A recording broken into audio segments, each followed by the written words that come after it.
13. Chastity. I love the forest. It is bad to live in cities. There are too many of the lustful.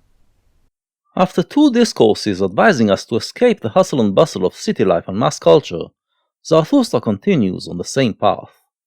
Recall that in the prologue, he met a holy man who lived in the forest, in complete solitude, and that man advised him to do the same. Zarathustra rejected his advice, even though, as he tells us here, he prefers the forest. And still, it does not drop out completely of human society. We encountered 2 explanations for this. One is that he feels that he has a gift to give humans, and the desire to bestow it is so overwhelming that he must make contact with them. The other is that mingling in human society constitutes a downgoing that is necessary in order to achieve even higher summits. By experiencing the bad sides of human society and doing battle with them, we gain new powers. In the previous 2 discourses, he discussed 2 of these bad sides, namely worship of the modern state and petty envy of true greatness. Here, he is going to talk about lust.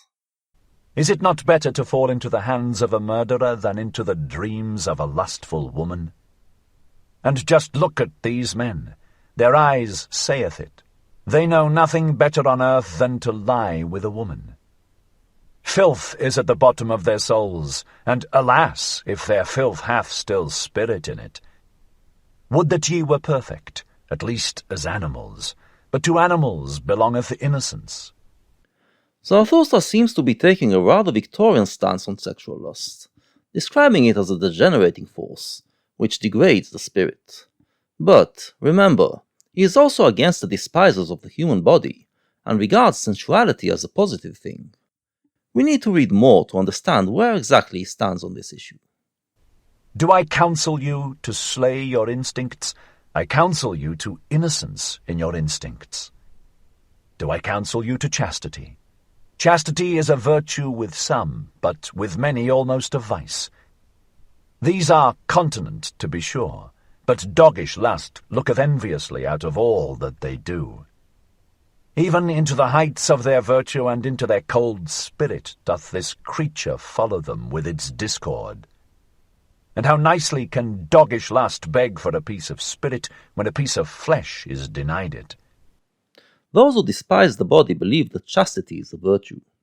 Zarathustra concedes that it is a virtue with some people, but mostly it is a vice. Because sexual lust is part of us, a natural impulse. If we repress it, it will still find a way to express itself, but in twisted ways. When you don't accept that your sexuality is part of you, you will not be able to properly control it. Instead, it will control you, and will become part of everything that you do. A few years later, Freud will say similar things about sexuality. Ye love tragedies and all that breaketh the heart, but I am distrustful of your doggish lust. Ye have 2 cruel eyes, and ye look wantonly towards the sufferers. Hath not your lust just disguised itself and taken the name of fellow suffering? This seems like an attack on the philosophy of Arthur Schopenhauer, who regarded compassion as the opposite of the selfish instincts, such as lust. With your compassion, argued Schopenhauer, you can overcome your selfish drives, and thus become a good person. This was the basis of his moral system, which was hugely influential at the time Nietzsche wrote his book. But Zarathustra argues that you cannot fully overcome the selfish drives, and compassion is merely another selfish drive that disguises itself as an altruistic one. Here we are beginning to pivot away from lust to talk about other instincts, but the message will remain the same. It is bad to try to repress the natural selfish instincts, because it will only end up twisting them. And also, this parable give I unto you. Not a few who meant to cast out their devil went thereby into the swine themselves. To whom chastity is difficult, it is to be dissuaded, lest it become the road to hell, to filth and lust of soul. In the New Testament, Jesus cures a man possessed by demons by casting the demons into a nearby herd of pigs.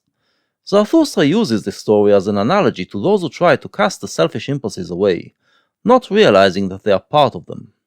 If you do that, he warns, the impulses will become twisted and hard to control, and then you yourself will become the pig. There are very few people who are capable of living a life of chastity. For most, chastity is not advised, as it will only make them more lustful. Do I speak of filthy things? That is not the worst thing for me to do.